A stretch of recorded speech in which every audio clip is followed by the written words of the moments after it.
ஒரு ஊர்ல ஒரு கோடீஸ்வரன் இருந்தான். அவனுக்கு கடுமையான தலைவலி ஏற்பட்டுச்சு. பல ஊர்ல இருந்து பெரிய பெரிய வைத்தியர்கள் வந்து பார்த்தும் மருந்து கொடுத்தும் அவனுக்கு அந்த தலைவலி குணமாகவே இல்லை. ஒரு நாள் அந்த ஊருக்கு ஒரு சன்னியாசி வந்தாரு. அந்த பணக்காரனையும் போய் பார்த்தாரு. அவருக்கு ஏற்பட்ட தலைவலிக்கு கண்ணுல இருக்கிற ஒரு நோய் தான் காரணம்னு சொன்னாரு. அந்த கண்ணை குணப்படுத்த ஒரே ஒரு வழிதான். அந்த பணக்காரன் பச்சை நிறத்தை தவிர வேற எதையும் பார்க்க கூடாதுன்னு சொல்லிட்டு போயிட்டாரு. பணக்காரன் ஃபர்ஸ்ட் அவனோட வீட்டுல இருக்கிற எல்லாத்தையும் பச்சையா மாத்தினான். தலைவலி குணமாயிருச்சு.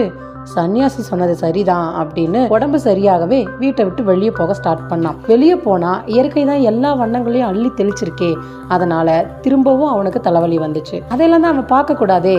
நிறைய பச்சை பெயிண்டையும் பிரஷையும் கொடுத்து சில ஆட்களையும் வேலைக்கு எடுத்தான். அவன் போற வழியில இருக்கிற ஆடு மாடு மனுஷன் குடிசை வண்டி மேஜை நாற்காலி இந்த மாதிரி எல்லாத்துக்கும் பச்சை நிறத்தை அடிக்கிறது தான் அவங்களோட வேலை. அவங்களும் முதலாளி சொன்னபடியே எல்லாத்தையும் செஞ்சுட்டு வந்தாங்க. கொஞ்சம் மாசம் கழிச்சு மறுபடியும் அந்த சன்னியாசி அதே ஊருக்கு வந்தாரு. வேலையாட்கள் எல்லாம் அவரை தடுத்து நிறுத்தி அவர் மேலையும் அடிக்க போனாங்க.